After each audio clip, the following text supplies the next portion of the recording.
Against the resurgent George Foreman. And along with Barry Milligan, I'm Dave Reed. As you see, Clay de Almeida entering the ring here at SeaWorld, the Brazilian national champion. And, of course, he's going to have his hands full, Barry Milligan, against a very different George Foreman. That's right, the new George Foreman, but the trainers of de Almeida wanted to make it perfectly clear that this guy did not come here just to be another opponent for the former heavyweight champion. He came here with one purpose in mind, and that was to win. You know, de Almeida out of Sao Paulo, Brazil, they say that he is something of a journeyman and should be the South American national champion. That has been a hotly contested debate between Clay de Almeida and Adilson Rodrigues over the last couple of years, but the handlers of de Almeida certainly think their man is #1 in South America. Well, he realizes he may never get a fight at Mike Tyson. Not many people will, for that matter, but this is a great opportunity for him to put himself on the map. That's right, and possibly get a ranking. You know, it's so important to get that ranking. With that, you get notoriety, you get exposure, and to be perfectly frank about it, you get the big ticket fights. Savvy. You know, Foreman says, look, I'm not going to come out the first 2 fights, not the first 5 fights, and try to fight Mike Tyson. I won't be ready for that. People were really criticizing him for not going for a big-time fight right off the bat. But he says, look, I'm a new guy. I've started from scratch here, and I am building a brand-new career. And George Foreman entering the ring area here at SeaWorld. And at 41 years of age, he still draws a crowd. And everybody here at SeaWorld on their feet, welcoming the former heavyweight champion of the world. And who would forget that fight against Joe Frazier back in January of 1973, when Joe Frazier was at his peak and the left hook, nothing but awesome, and George Foreman knocked him out in round 2. Oh boy, one of the most dramatic fights in the history of heavyweight boxing. George Foreman equally a predator along with Joe Frazier. Back in those days, when the heavyweight ranks were probably at their greatest. You had Foreman, Frazier, Muhammad Ali, and another one of the biggest punchers of all time, Ernie Shavers, back in those days. Let us not forget Ken Norton as well, who was active back then. That's right. George Foreman, since his championship at the 1968 Olympics, his professional career included 38 straight victories before being stopped by Muhammad Ali, of course, in Zaire back on October 30th of 1974, the famous rope-a-dope fight. That's right. Boy, George probably never been more frustrated in his entire career than that night in Zaire, that he was knocked out by Ali after 8 rounds. A frustrated and exhausted Foreman by that point, who had chased Ali around the ring for 8 long rounds, and Muhammad retaining or taking away Foreman's world championship fight. Well, George Foreman will be the first to tell you that fight devastated him. It devastated his life. He didn't think at that point in time anyone could beat him. And Muhammad Ali took him that night. And essentially that set him on the road to retirement. There was one day where he fought 5 guys in one day, beat them all. Eventually lost to Jimmy Young, and that started the retirement. Let's go up to the ring announcer. Let's stay vision. In the blue corner, weighing in at 231 1/4 pounds, wearing the white trunk with red stripe, from Sao Paulo, Brazil, the uncrowned champion, Manoel Clay de Almeida. De Almeida.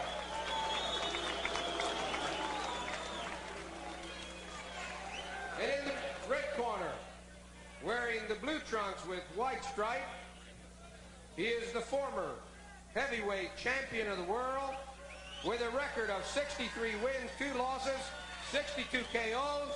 He's on his comeback to meet Tyson with 15 consecutive TOs. The 1968 gold medal champion from Mexico City, none other than George Foreman. George Foreman.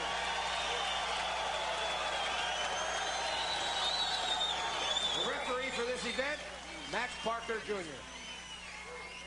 Well, Barry Milligan, George Foreman, an intimidating sight still at 253 pounds. He's fought as low as 240 in his comeback. He fought at 220 when he was in his prime 10 years ago.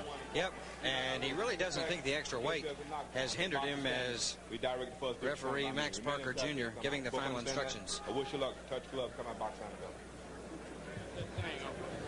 George Foreman, 68 Olympic gold medalist, has turned to the divinity during his layoff before becoming or reincarnating his career as a boxer. Yep, has been a preacher and made that well known. As I was interviewing him earlier today, and you mentioning that gold medal, I asked George if he was amazed about the money and how much that had to do with his decision to come back. He said, well, I won one medal. I don't need another one.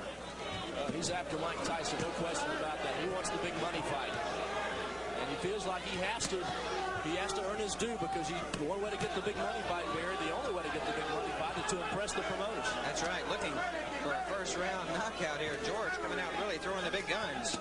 He had a first-round knockout fight before last, right before the new year, back in December 28th. He fought David Jaco out in Sacramento, California, knocked him out in the first round, and had a much tougher fight than many expected. Last time out, January 22nd, or 27th rather, he fought Mark Young up in Rochester, New York.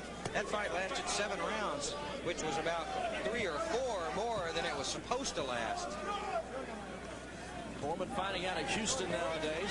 Still preaches several nights a week at the non-denominational church. We'll get it out in Houston. 15 straight knockouts since coming on. Still a resident. Yep, a resident still of Texas. His wife and 8 children back at home, I know, cheering on their dad here, looking for his 16th consecutive win and knockout since returning to the ring. Perhaps the most amazing thing about George Foreman, he's 60-2 in his career. 57 of his 62 bouts have resulted in knockouts. Even nothing short of Austin. He is delivering some pistons for Manoel de Almeida right now. Yep, firing up, winding up, delivering those heavy body blows. George, of course, with the great ring sense over the years, perhaps as much savvy as anyone in the game right now. He says he goes for the knockout just by nature. He knows of no other way to fight. One thing that has changed about George Foreman over the years he's laid off, he used to fight with just almost unbridled rage. That was what motivated him. He doesn't do that anymore. Well, that's the good ring sense, you know. He doesn't have that sheer athletic ability to do that anymore. He knows he has to be smart. In carrying the weight he does, he has to pace himself somewhat. De Almeida, as you see, fighting back here gamely in round number 1. His managers let it be known perfectly clear. Their guy didn't come here to lay down for a former heavyweight champion. Clay De Almeida certainly has aspirations of his own, and he's looking to act some of those out here tonight at SeaWorld. Foreman got it right in there. And he's been hammering De Almeida to the body throughout much of the first round of a 10-round affair. We'll see what kind of toll that will have on the Brazilian national champ. Pretty good 3-4 punch combination by Foreman on the ropes. Coming down to the end of round 1. Back to SeaWorld in just a moment. Getting De Almeida locked onto the ropes, and you see, doing a great job getting underneath. Foreman, one who knows perfectly well the old boxing adage, if you kill the body, the head goes with it. And he did a nice job there working on De Almeida. In between rounds, Foreman did not sit. In fact, he was gesturing out to the crowd and actually having a conversation with some of them.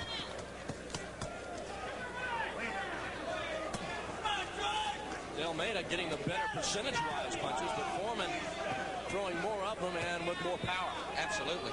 You see Foreman somewhat unorthodox with his defensive style, but that's been the style he's had ever since Mexico City. 20 years ago, he wraps those arms over. It really doesn't allow you. One thing it doesn't allow, that defensive style, is very much counter-punching. He's pretty much going to take whatever De Almeida has to offer.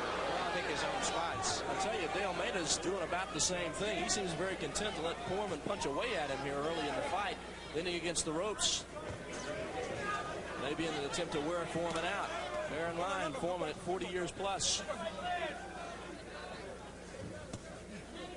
It is De Almeida who's breathing heavily at this point, however. Pretty good left-right. Good straight right hand by Foreman. You saw George jab with the right hand and lead with the right. That's been one of the big adjustments in his different boxing style. We've told you, George wants to make it perfectly clear this is a new George Foreman, and one of the new things things about him is a new style.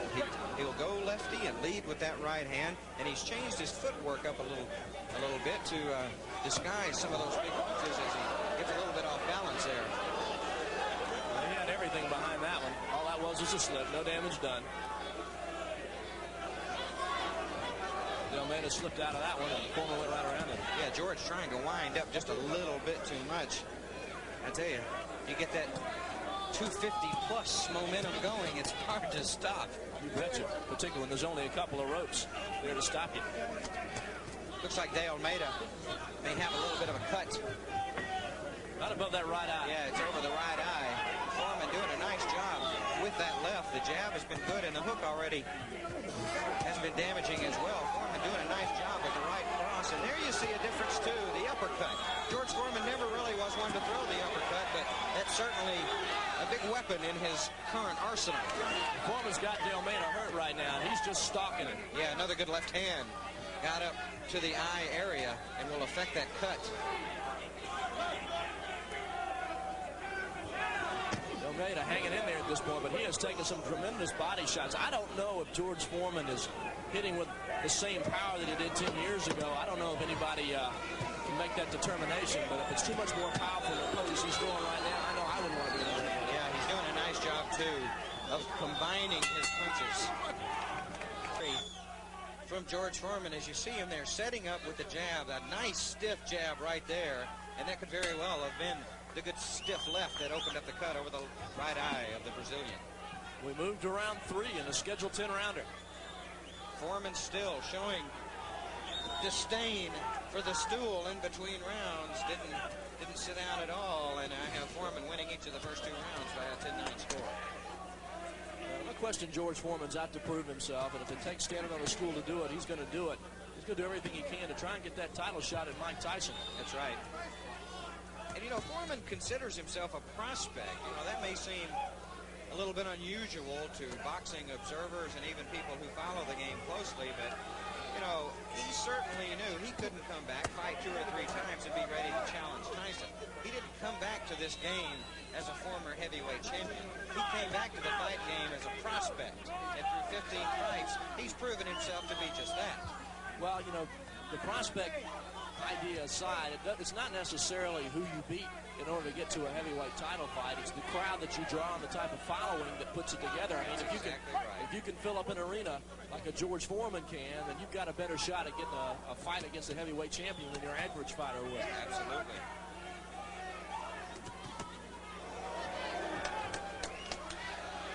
Foreman just pushing down. Oh boy, good right hand.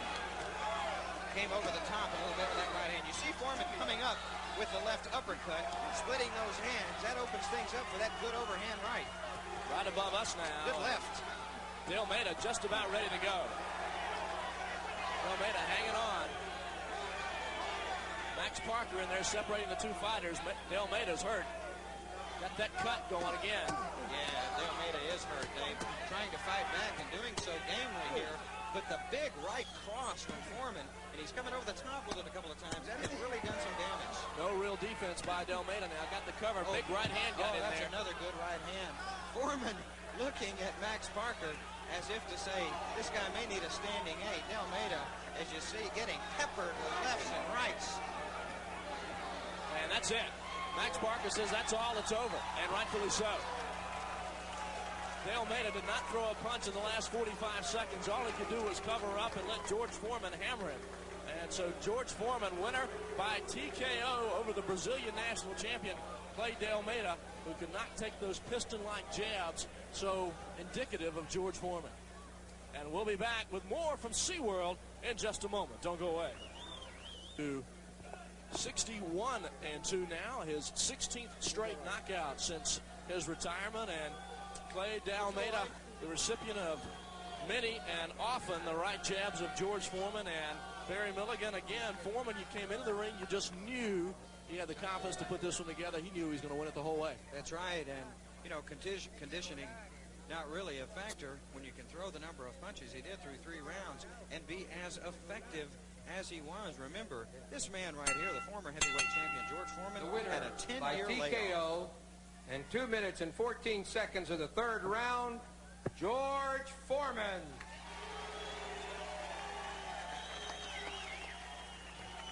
So George Foreman continues his trek to try and meet Mike Tyson for what he hopes would be a heavyweight title fight. 16-0 and 16 straight knockouts, as you see, since his retirement. So Foreman continues the string, and we'll be back to SeaWorld in just a moment. Some of the new George Foreman in terms of your style here, too. You were leading with that right hand, little difference in footwork, and you really changed that and added to your repertoire. Yeah, you kind of flick with the right hand. Since the guy is so aware that you're going to throw a powerful right hand, you start playing with him with it. And it makes him lose his perceptive concerning my left hook. This guy took an enormous amount of punishment. After I had him hurt, I knew he was on the verge, so it was up to the referee to save him. But once again, 40-year-old men are showing these young kids that they got to move up. Let me tell you, the world is changing. If you're out there 40 years old, don't believe in yourself, keep watching me, you're going to get better just like me. Pretty good stamina in both sides of the ring. As you mentioned, De Almeida took a lot of punishment, but you were right there to dish it out. Yeah, I kind of played years ago with the Muhammad Ali fight. I would have just kept wailing and wailing. But now I play with these guys a little bit. Hey, wake up now. People paying you to fight me just as much as me to throw punches. You got to throw something too. Then after they exchange some blows, they get into it, and it's easy for a knockout. But right now, I don't want to fight Almeida. I want to fight for the heavyweight championship of the world. That's what I'm back in the business for. Right now, the fight for the title. 16-0 on your way. We're going to take a look here at third round action, as you said. Pretty much had things your own way. As you mentioned, too, another new punch in your repertoire. That uppercut really set some things up for you. Good. I'm glad to see a journalist for the first time seeing my difference in the repertoire. I'm coming underneath straight with an uppercut. With beforehand, I'd come across with it. And as a rule, this guy had a lot of heart. He fought a brave fight, and I don't think a champion of the world could have taken so much punishment. About the time, wisely, I guess, the referee, Max Parker Jr., stepping in to stop that one. This man had obviously had enough. Yeah, he's had enough, and we want boxing to be a good, clean sport that family people can watch, and we don't want anybody to get seriously hurt. Just knocked out, that's all. That's right. George Foreman, another knockout. Of course, you with one of the most impressive records, not only in terms of wins and losses, but knockouts in your career now, 16 in a row since the comeback. It's strange, though. Once I got to be 40 years old, I started asking the referee to come to the guy's rescue. When I was young, I didn't have any mercy, but now I see how powerful I am, and I need the referee to come in a little earlier now and not let these guys get hurt so bad. Has George Foreman, the Predator, become George Foreman, the humanitarian? Well, not so much the humanitarian, but the good sportsman. It's not winning that counts. It's how you play the game. George, congratulations. I know everybody back in Texas is cheering for you to go on and get that rematch with Tyson, or that match. I'm going to go home and hug my wife. All right, George Foreman on the comeback trail, 16-0, Dave. All right, Barry Milligan, 16 straight for George Foreman. Will he get a shot at Mike Tyson? Only time will tell. Back with more from SeaWorld in just a moment. Tyson from SeaWorld in Orlando, Florida. Tonight's program was brought to you in part by SeaWorld of Florida, the world's finest marine life park. This has been an exclusive production of the Sunshine Network.